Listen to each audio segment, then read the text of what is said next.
For the past few years, Ricky Gervais, Stephen Merchant, and Carl Pilkington have been meeting regularly for a series of pointless conversations.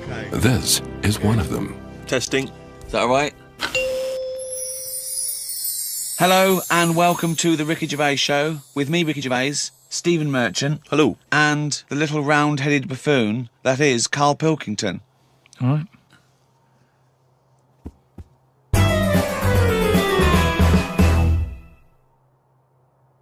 Okay, then listen. Right, I've found some things that I think will interest you, and I want your first thoughts on these. Okay. Now these are facts that I've sourced. Okay. What's the actual topic? Well, you love animals, don't you? You're interested in animal Some facts. of them. I don't love them. Some of them fascinate me and stuff, but a lot of them also get on my nerves. I don't know how an animal can get on your nerves. They just do. Okay, then here you Right. go. There's a frog, Carl. Just a little frog, a poison arrow frog, that contains enough poison to kill over 1,000 human beings. Why is it that annoyed? It's not annoyed. Well, why is it going about killing 1,000 people? No, it has the potential to. It has enough poison, it has enough toxin in it that could kill 1,000 human beings. But does it need that? Whereabouts is this? Where's it living? Rainforest, I think. And does it need that sort of power? Is it in that much? Is it getting threatened a lot? Is what I mean. Well, no, because it's saying, don't come near me, and it shows it with its colours. It's got the colours that say it doesn't want to be eaten. It doesn't want people to chew a bit, right, and go, oh, I'm an idiot. It's saying, look at my colours, don't eat me. You don't want to come near me. But then why give it bright colours? Because now it's standing out. Yeah, and it's going, don't eat me. Yeah, but make it a colour that fits in, like camouflage. Why make it orange? Of course it's going to stand out, and then they'll attack it. And then it'll turn around and bite and kill 1,000 men or whatever. No, it doesn't bite. It's the fact that if you were to eat it, you would die. Yeah, but who's going to eat it? Well, things that eat frogs. The French. And they go, sacre bleu! You have killed me and 999 of my friends. But why is everything, like, surviving like this, though? I thought it was all about survival of the fittest, not the one who looks the hardest. Well, but survival of the fittest is whether you're chosen or not by nature. No, but I'd survive if I could go about killing 1,000 men at one bite. It's not fair. It doesn't bite. It's well, whatever, if it licks you or whatever. But no, not if it licks you. If you lick it. Well, I'm not going to lick it. It's not going to happen. I will not be licking a frog. So it's of no danger to me. So I could still kill it, and there's no chance. At no point am I going to lick a little frog's head. Not when it's alive or when it's dead. I love the fact it's all about you. It's all about how it relates to you. And he's annoyed that they're getting away with something. He doesn't like any sly animals. He doesn't like animals hiding. Then he wants them hide. He doesn't want animals killing things. Then he wants them to kill things. He doesn't know what he wants. When they say survival of the fittest, they don't mean that, say, lions have been working out in a gym. It means the fittest gene pool, and the fittest gene pool is a gene pool that's still around. That's all it is. You think that everything, slugs, cats, are all somehow their ambition is to be like us, or to have the attributes like us, that they can speak, they can talk, they can think, they can act. I only think that because when you see people with these pets, lizards, cats, whatever, they treat them like the humans. So I think if you do that enough times, they're going to start getting familiar with certain... Planet of the Apes. No, He's I'm thinking talking, of Planet of the Apes. Say like you with your cat, the way you talk to it, you give it a little cheeky massage and that when it's stressed out. No, you made that up, that it was stressed out. I'm just playing with my cat, right? If anything, the cat is to de-stress me. So you're talking to your cat, Rick. Is it answering back much? How are the conversations going with your cat? Well, I have more intelligent conversations with my cat than I do with him. Yeah, here's one, right? When my gran died, right, she had this rubbish dog, right, and that's all we got left. It's called Fluffy, and like my gran looked after it in a way that it was treated like a human. Do you know what I mean? Had a little coat on when it went out and all that. Anyway, so she died. We get left it. My dad's like, oh, bloody hell, right? Before you know it, it was a wreck. Because we weren't sort of bathing it the way she bathed it. We let it out. It wanted to go out. It got covered in oil. It used to go under the car and everything. So it went from looking like this fluffy, poodle to just being a bit of a wreck. It got hit by a car, it ran sideways like a crab and all that. In the course of how long? A month? Probably about two months or something. Yeah. Now, so it went from being over-treated to just being treated like a dog. Yeah. But a dog isn't, is not a indigenous species anywhere. We sort of bred those from, but change jackals it. All and I'm saying wolves. is change it. Take away the dog thing. I mean, that lizard thing you've got. Salamander. It's still sort of treated as part of the family, even though Well, it it's does not. nothing. How is it treated as part of the family? Just the way, it's looked after, that big area that it's got to itself. We stick it in a case and feed it a cricket now and again. How is that like one of the family? It doesn't matter because it's in your flat. It is in Carl's family. It's in your flat, innit? And it's sat in that corner. I just mean, as time goes on, things get educated as they get older. How old's that lizard? You don't. How old is it? About 15 years old. Right. Now, it knows more now than it did when you got it because it's been in those surroundings. It's had its eye on things. It's 15, so presumably it listens to a lot of Linkin Park, goes on the internet a lot. No, but do you know what I mean? You've already proved your point. It's like that fella who kept hitting the dog on the head with a stick. Right. Pavlov, at no point did he hit a dog on the head with a stick. But he kept doing it, and eventually the dog went, I'm sick of this, and wandered off, didn't it? Pavlov Yeah, there. brilliant. Do you know what I'd like to do? A programme where you paraphrase someone's theory. So Pavlov's first. We could do Freud. Give us, what do you know about Sigmund Freud, the father of psychoanalysis? Right, come on in. I don't know anything on him. Here's an interesting fact. If the frog annoyed you, this might annoy you. A blind chameleon will still change colour to match its surroundings. You're aware that the chameleon can... Yeah, whatever it sits on. Yeah. But then what happens when you put one of them on a mirror? No, does it get stressed out, or what? What's it copying? Well, it probably doesn't need to copy anything because it looks at itself and it goes, oh, look, looks like that. It's brilliant. God, that was fast. That's the fastest I've ever done that. That is brilliant. So they can go any colour, there's nothing, you can put them on anything and they'll go to the thing. I don't want you to have a chameleon because you'd just be trying to see what it could and couldn't Try and do. catch it out. I know, yeah. Pop it on some tartan. But again, say like the frog thing, right? Pop it on the telly. Yeah. Couldn't do it fast enough. Why does the chameleon need that skill of copying a colour? Because at the end of the day, that's mainly sticking in the woods, isn't it? By trees, by grass. Right. Why can't it just stay green?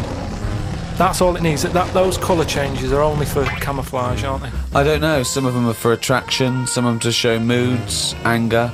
No, but I just think we're encouraging them. You see, maybe this is evolution or whatever, but at the end of the day, because they can change colour, they're wandering out of their area. They can be wandering about, through a car park and everything, just because they'll go, well, I don't want to get seen, change the colour of concrete. Whereas... Or into the colour of a Fiat Punto. But they should just stay green. Stay green, right? Stay in the woods and stay safe. I love this public information for chameleons. Words of advice for chameleons. Oh, God. Stay green, stay in the woods, stay safe, good night. Oh, God. Right. The only time a turkey whistles is when it panics. Christmas time then. Yeah. What do you think of that, Carl? It goes from one extreme to another, doesn't it? You've got a frog who's going mental, It's not going mental. killing thousands of people. No, that's not. That's got that sort of power. Then you've got a turkey who's whistling for help. You think that you should redress the balance a little bit? You want to give... What would you do? Give the frog the ability to kill 500 and the turkey 500? I don't think you should be killing... I reckon 10. 10, because... You've made your point with 10, haven't you? Do you think that he's got 1,000 in his lifetime, like he's got 1,000 to kill? I don't think you understand. I just He think... doesn't really kill 1,000 people. It doesn't mean someone goes, Frog, you have the power to kill 1,000 people in your lifetime. Choose them wisely. But I just think if it needs that sort of power... It should be fighting evil. Well, it's not... it's knocking about the wrong area, isn't it? If it's under that much danger, move.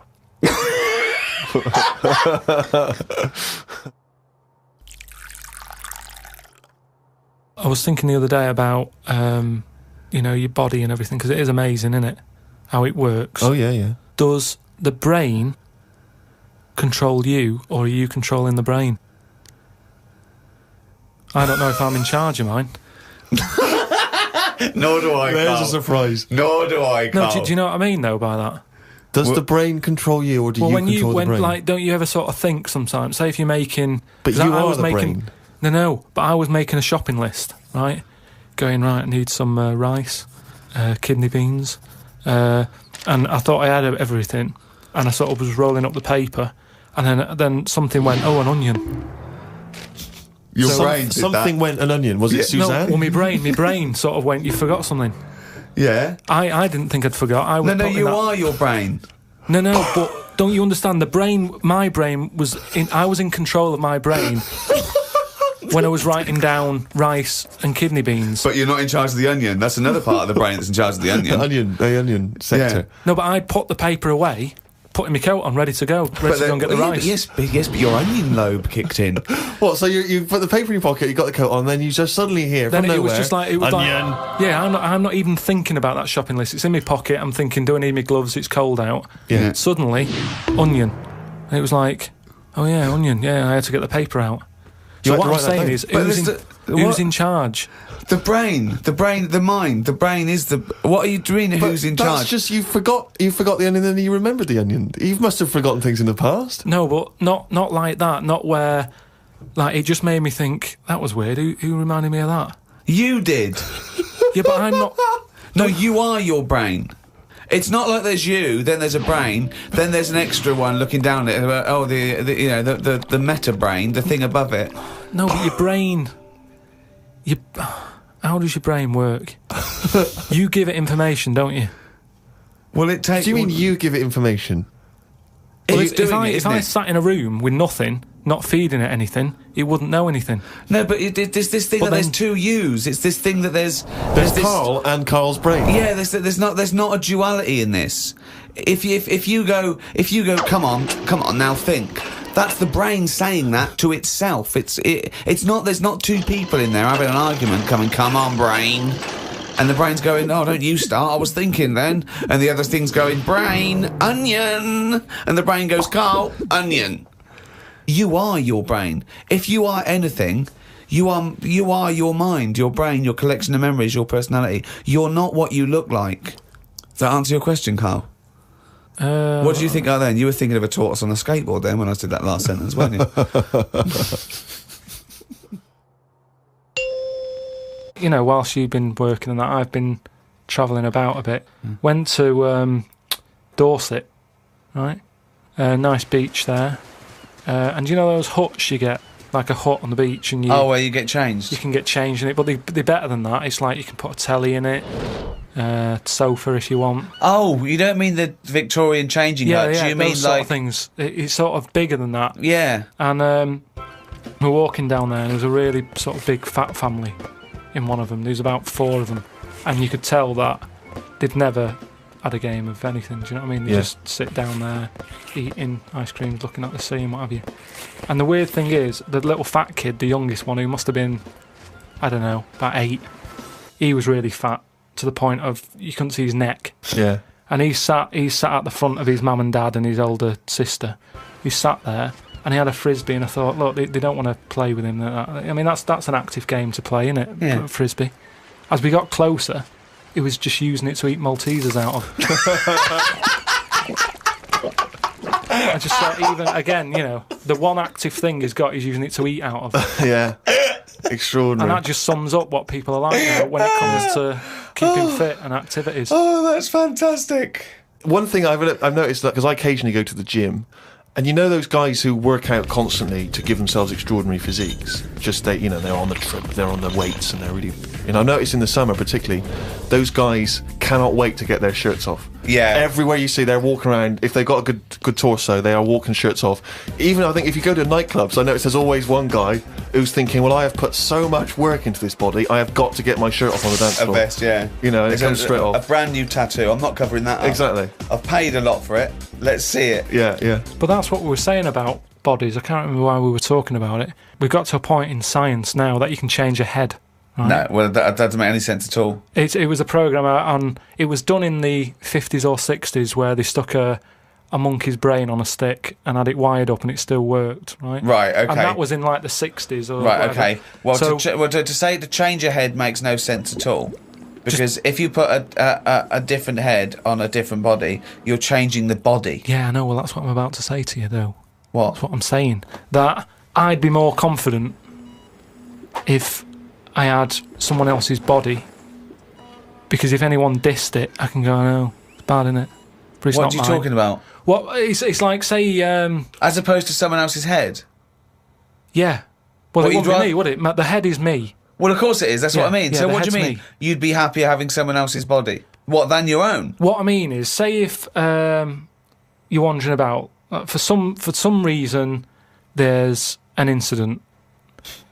You have to take your top off and that, and everyone's looking at you, right? And you're a bit sort of, you haven't got the muscles and that, you haven't got the six-pack, All right. which isn't that nice anyway. I don't know why that's become a nice thing, really, seeing the insides of you. You might as well...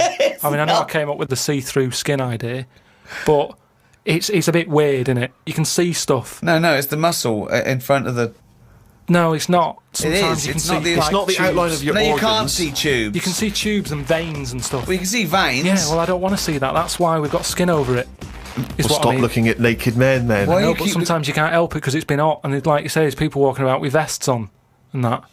So anyway, what I'm saying is, say if some incident happened, I'm walking about with my top off. Right. Girls are laughing at me, right? Why? Dunno, they might. Yeah, go on. So they So- wouldn't look at your body, they'd all look at your head. So what I mean is, Yeah. rewind that, right, and imagine all that happens again, but I've got someone else's body. Right. Whose body? Just some fella who's died, and my body was injured, and they said, we've got a new body in. You can Right. have it. We'll Yeah. stick your head on it. Yes. Yeah. Now, say if... They're laughing at you. they are laughing at the body, They're laughing yeah. at the body. Yeah. But at least I'd be able to sort of go, I know it's a mess, but it's not mine. At least I don't have to claim ownership. So all of this extraordinary technology that can make put one head on another person's body, so you can go, it's not my body. No. But it's not your own. I'm not being funny though. So if you have a body transplant, right, and you're there, you're at home, naked, you look down, Yeah. lovely penis and a set of testicles, Yeah. right? What do you do with them? What do you mean? What am I doing with them? Well, do you like them? Well, you wouldn't mess about with them as much as if they were your own.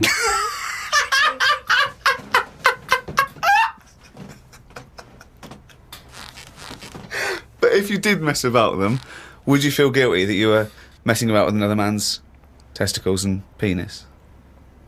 And it's the full body. Yeah. No, because they're not my hands either.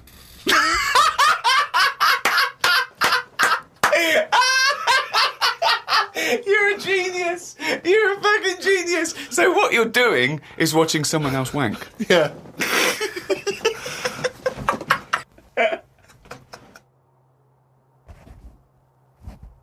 Oh, chimpanzee that! He's gone and written it down again!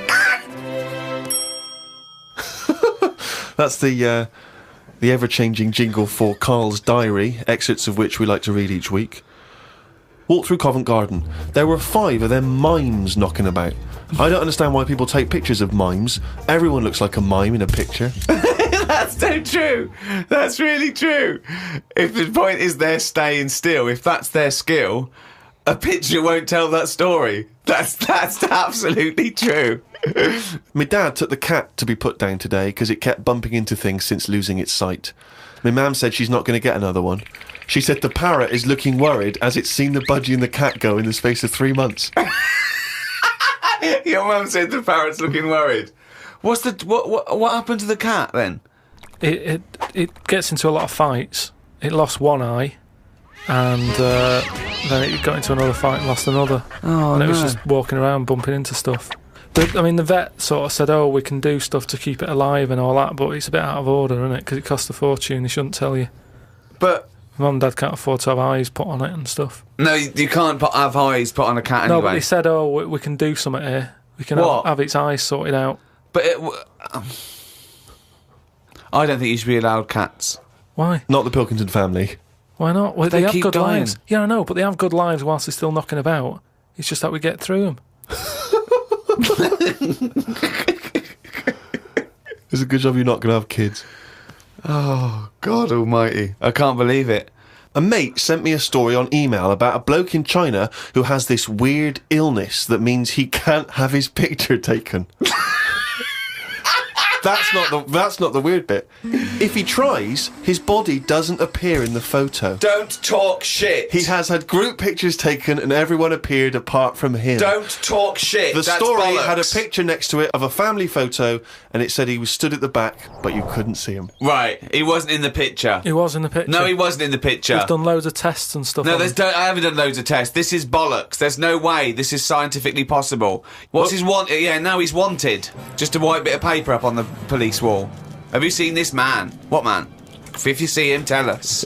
You're talking shit. Suzanne watched the film You've Got Mail tonight for about the 14th time. I don't think you could properly fancy someone without seeing them, unless you're blind. I think it's odd when blind people have affairs. Why is that odd? Just because most stuff is based on looks, innit? So you think once they've found someone, they're happy with them, stick with them.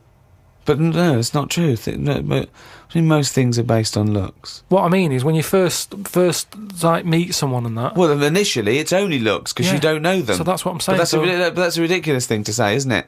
Well, no, it's just what I think. I'm not saying that's like facts or anything. I'm just thinking if you're blind, why mess about? You're still basing on it if it's only looks that people find. What? Yeah, I'm just saying. So why is a blind person messing about having an affair? Because I'm saying that presumably that blind person isn't basing anything on looks. I just all right. I mean, maybe that's not. I mean more like. Do you want me to cross it out? Shall I cross it out? Because it's just the same way. I think I put how people. I read something in a Sunday paper once with some bloke who was going out with some woman. He ended up going out with a sister who was a twin. If you're going to have a change, have a change. Spoke to Ricky about trips to the moon. He was up for going just to see what the world looks like. I came up with the idea of a giant mirror on the moon that would reflect the world back. He had a few questions, but I had the answers. Yeah. He changed the subject. I won. Right. My first question was, how would you get it up there? He said bit by bit. That'd be a good mirror then, wouldn't it? I said, how big would it be? He went, you'd still need a telescope. I said, how would you get it on the right side of the moon, always facing the right? He went, what? He went, does the moon move then? I went, yes. And if we don't like the mirror on the moon, we can always wallpaper over it. It's Suzanne's birthday tomorrow, so I've got to get her something. I sometimes think it would be best if we didn't celebrate birthdays. I think people would live a bit longer if they didn't know how old they were. Age puts restrictions on things. She said something about wanting one of them posh badges to put on her coat. I will look for one later. I love the fact that around the time that you've got to buy Suzanne her birthday present, you think that birthday presents are a bad idea. Got up early, it's Suzanne's birthday, gave her the card and present. She was well happy with her posh badge. She wore it to work. It's quite nice to hear a moment where she was actually happy for once in your company. They always say when you get someone a present, you should buy them something they wouldn't buy themselves. Daft rule. I want something I would buy myself if I had the money. When I was young, me Auntie Nora got me a present I wouldn't buy myself. It was a t-shirt with her face on.